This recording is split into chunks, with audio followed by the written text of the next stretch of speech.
Ito na mga Lods, welcome sa Manhwa TV Tag Recap. At ito na ang bagong chapter ng ating recap ni Yunan.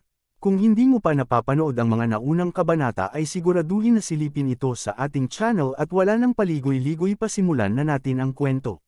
Sa nakaraang kabanata ay nagkita na si Yo Il-shin at Yunan sa Jongnan Sect. At nakaharap ni Yunan ang pinuno ng Jongnan Sect na si Uyang Shen at humanga ito sa kakayahan ni Yunan at bukod pa rito ay malaki ang pasasalamat niya kay Yunan dahil siya ang nagligtas sa mga disipulo ng Jongnan Sect noong pinasok sila ng mga kalaban. Kasabay nito ay tinanong niya si Yunan kung ano ang gusto niyang makuhang gantimpala. Sinabi ni Yunan sa kanya na gusto niyang tumulong sa Jongnan Sect laban sa Tyrant Sword Sect. Lumipat sa pag-uusap ni Maiwa at ng matandang Immortal Sword. Sinabi ng elder na hindi niya intensyong sabihin ito kay Maiwa ngunit si Yunan raw ay nagtataglay ng byway point kung saan nakakonektado ito sa kanyang sarili. At nakakahigop si Yunan ng malakas na kapangyarihan mula sa kalangitan at kalupaan ng napakatindi. Tinanong ni Maiwa ang elder kung ano ang ibig niyang sabihin, sagot ng elder na wala nang natitirang mga araw si Yunan upang mabuhay na ikinagulat ni Maiwa. Dagdag pa ng elder na tila sinusubukan ni Yunan na mag-iwan ng marka sa mundong ito. At labis itong ikinagulat ni Maiwa na tila ang ibig sabihin ng elder ay wala ng pag-asa pang mabuhay si Yunan. Lumipat sa patag na lugar kung saan maglalaban ang Jongnan Sect at ang Tyrant Sword Sect. Dito nga ay nakita ng pinuno ng Tyrant Sword Sect si Yunan na ikinagulat niya dahil hindi niya inaasahan ito. Kinausap ni Yunan ang mag-inang Noble Races at sinabi niya sa kanila na kukunin niya ang titulong Sword Saint, kasabay nito ay humingi siya ng pahintulot sa pinuno ng Jongnan Sect upang harapin ang Mokong na lalaki. At kalaunan ay pinayagan siya at sabay nagpasalamat.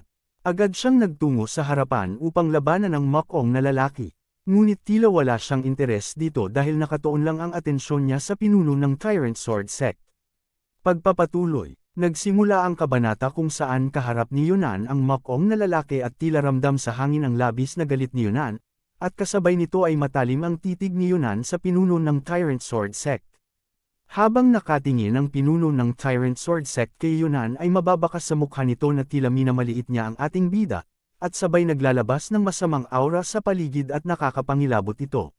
Ngunit hindi nagpapatinag dito ang ating bida habang nakatingin rin ito ng matalim at mababakas rin sa mukha ni Yunan ang matinding galit sa pinuno ng Tyrant Sword Sect, dahil ito mismo ang pumulbo sa kanyang pamilya. Na tila ang tanging layunin lang ni Yunan ay mag-higanti sa taong ito.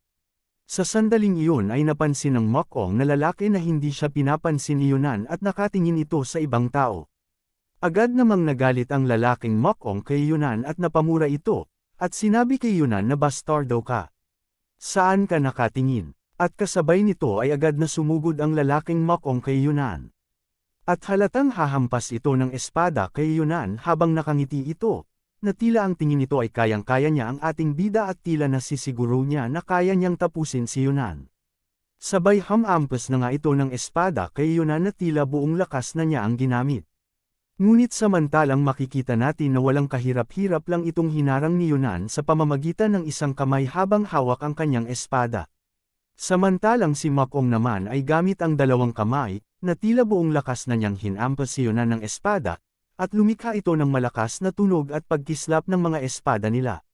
Sa sumunod ay makikita natin ang kumakalat na puwersa sa paligid nila at malakas na hangin dahil sa matinding salpukan, at kasabay nito ay makikita ang dumadaloy na chi sa paligid nila na tila ito'y kagagawan ng ating bida. Sa sandaling iyon ay tila huminto sila ng sandali habang nakadikit ang kanilang bawat espada na tila sinubukan nilang sukatin ang lakas ng bawat isa. Habang nakatingin si Yunan sa Mokong ay tila nagtataka ito na parabang mukhang tila bata ang kalaban niya ngayon, dahil halatang mukhang hindi man lang siya nabibigatan sa atake ni Mokong.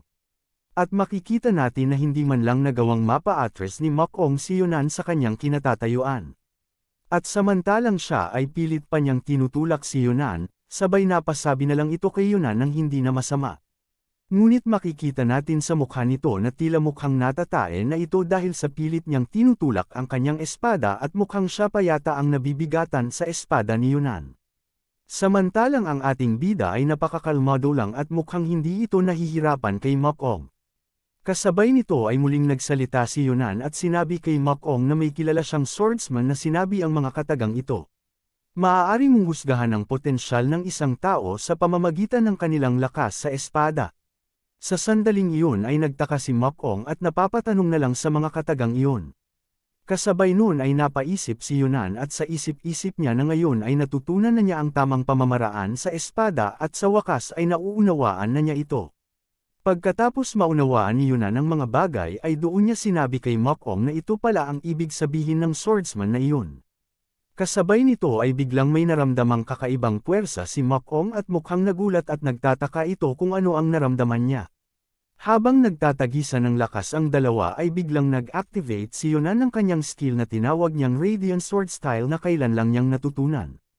At makikita natin ang malakas na gintong chi na lumalabas mula sa kanyang espada, at tila mukhang matindi ang puwersa nito, at ito pala ang naramdamang puwersa ni Mokong kanina. At sa sandaling iyon ay tinulak ni Yunan ang kanyang espada, at nagsanhi ito ng pagtalsik ni Mokong dahil sa matinding puwersa ng chi na kumawala mula sa espada ni Yunan.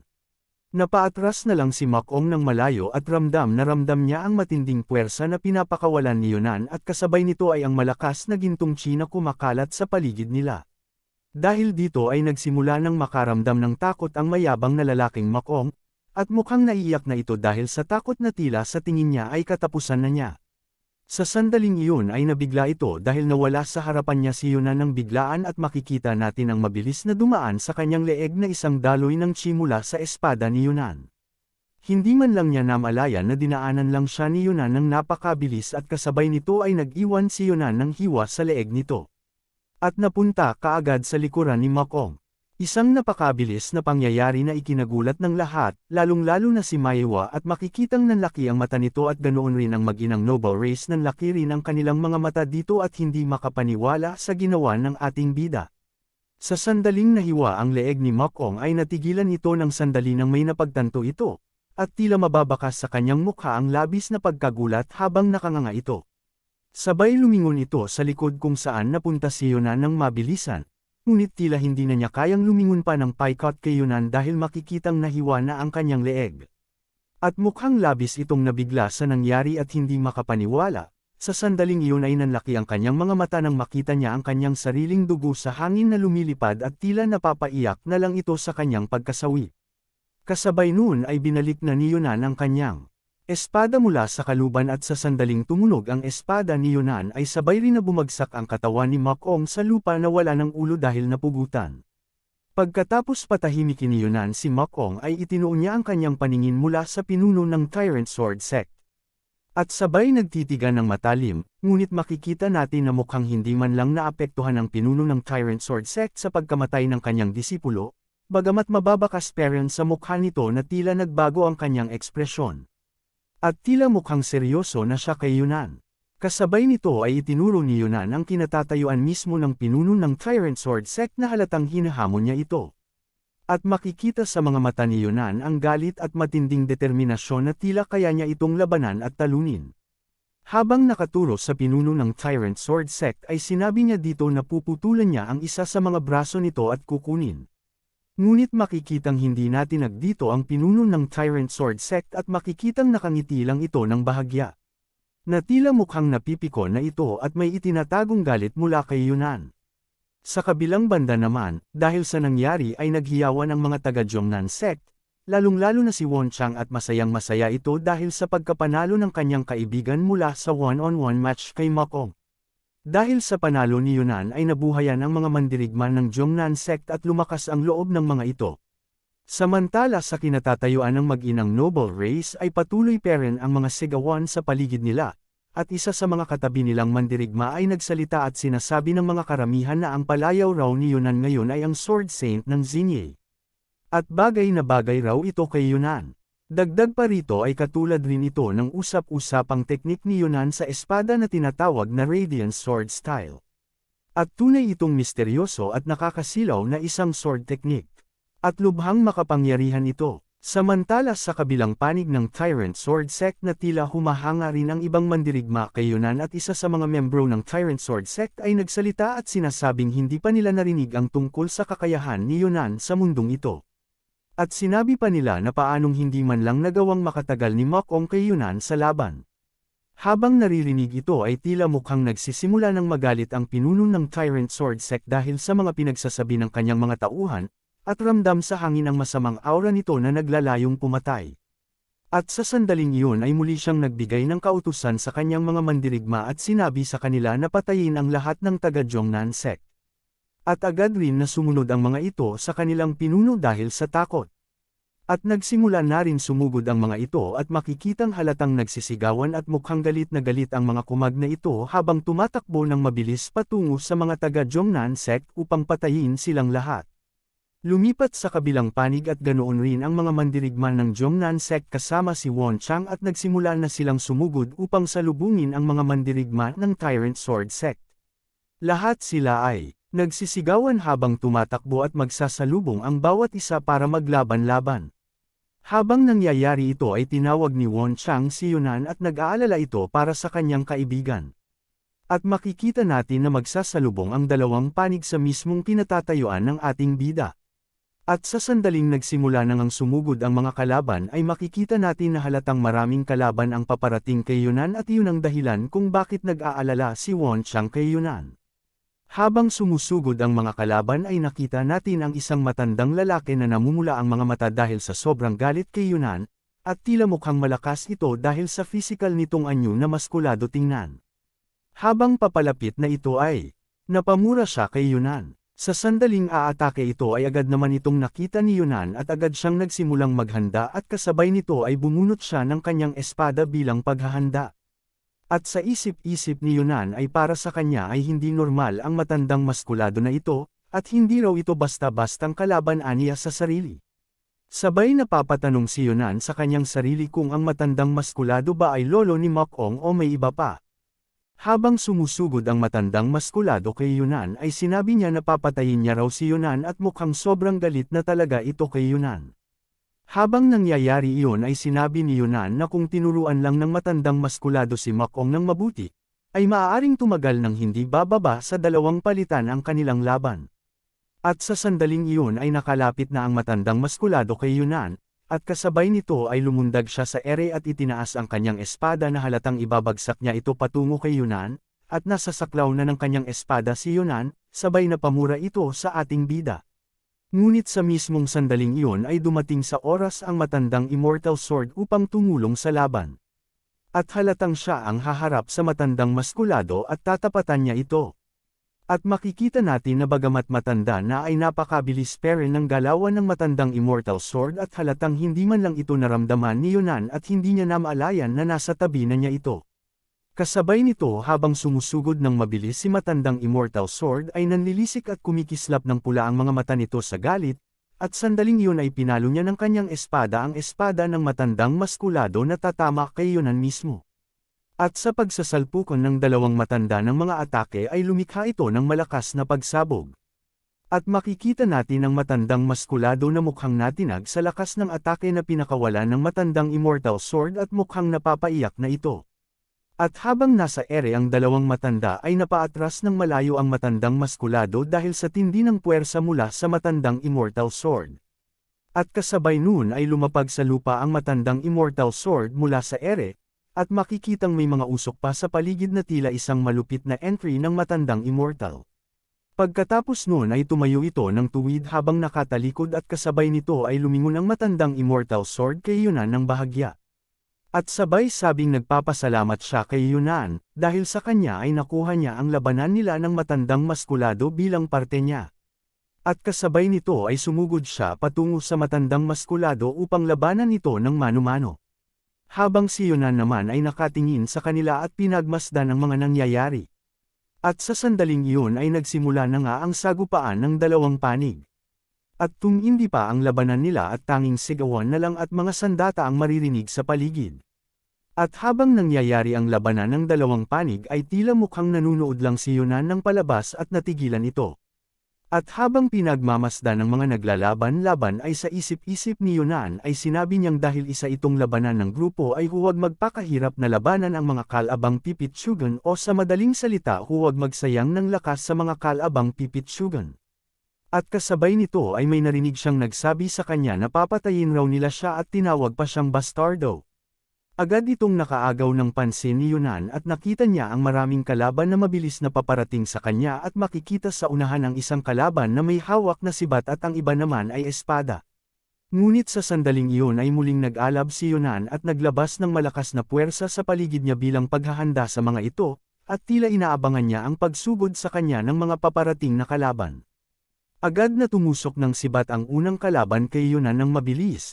Ngunit hinarang lang ito ni Yunan ng walang kahirap-hirap sa pamamagitan ng kaluban ng espada at sabay inilihis ang sibat sa ibang direksyon.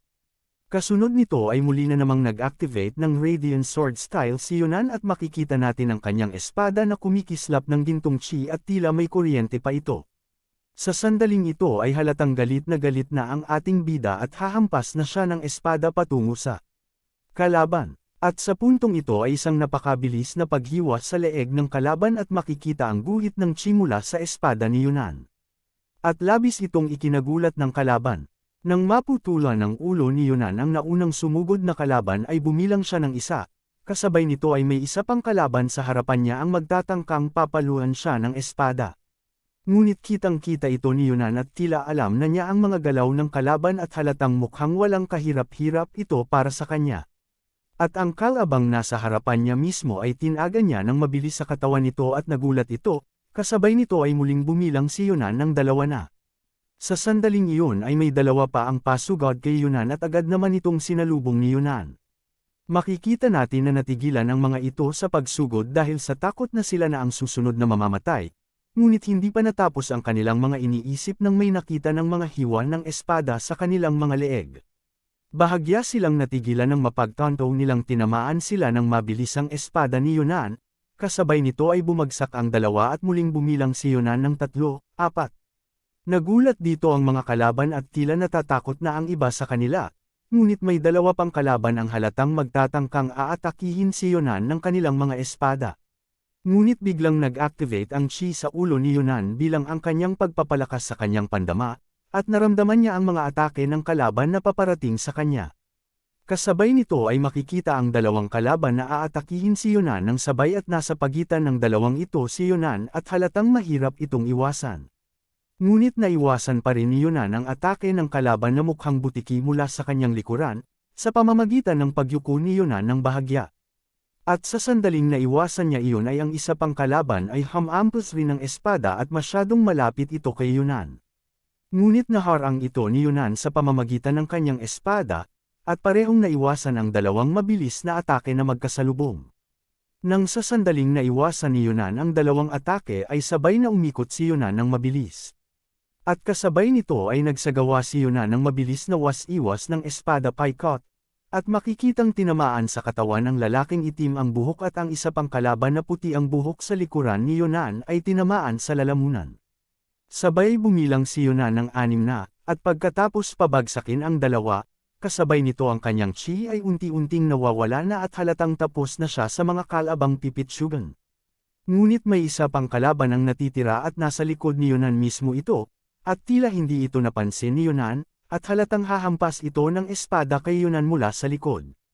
Ngunit biglang napugutan ng ulo ang lalaking ito ng napakabilis, habang makikitang nakadilat ang mga mata at gulat na gulat ito. Agad itong napansin ni Yunan at sabay napalingon dito at nakita niya ang napugutang ulo ng lalaking kalaban na magtatangkang hahampasin siya ng espada sa likod. At si Won Chang pala ang may kagagawa ng pagputol sa ulo ng kalaban at mabilis na nakarating kung nasaan si Yunan bilang nakaalalay sa likod ni Yunan. At kasabay nun ay makikita natin na bumagsak ang katawan ng kalaban sa lupa habang naliligo ito sa sariling dugo. Kasabay nito ay nagtinginan ang dalawang magkaibigan bilang pagbati dahil muli silang nagkasama sa labanan at mukhang nagsisimulan ng masiyahan ang dalawang ito. At pagkatapos nito ay bamantong hininga si Yunan at ngumiti ng bahagya na halatang nasisiyahan na ito sa labanan. At sa sandaling iyon ay muling nag-alab ang mga mata ni Yunan at halatang galit na ito at mukhang seryoso na. Kasunod nito ay makikita natin ang pagdanak ng dugo sa paligid. At makikitang tila maraming kalaban ang nakapaligid sa dalawang magkaibigan, at sabay-sabay na umaatake ang mga kalaban sa dalawang binatilyo. Ngunit tila mukhang nag-all out na si Yunan sa laban at kasama si Won Chang na nasa kanyang likuran. At makikita natin si Yunan na pinagtataga ng espada ang mga kalaban ng mabilisan, dahil sa makikita ang daloy ng chi mula sa kanyang espada na dumaan sa mga katawan ng mga kalaban. Habang si Won Chang naman ay nakasuporta lang mula sa likuran ng ating bida at pinapatay niya ang mga kalaban na nakakaharap niya. Na tila isang napakagandang teamwork ng dalawang magkaibigan sa laban. At dito na nagtatapos ang chapter ng ating recap mga lods, sana'y nagustuhan niyo at salamat sa panunood. Abangan ang kapanapanabik na susunod na mangyayari, uubra kaya ang ipinapamalas na kakayahan ng ating bida ngayon o ng kanyang Radiant Sword style laban sa pinuno ng Tyrant Sword Sect. At sino kaya ang matitira sa labanan ng dalawang panig? Sa susunod na upload natin ay siguro doon natin makikita kung gaano nga ba kalakas ang bawat pinuno ng dalawang sekta. Kaya kung nagustuhan mo ito at bago ka pa lang sa ating channel ay huwag kalimutan pindutin ang subscribe at bell button para update ka sa mga next chapters. Kita-kits tayo mga lods sa next video.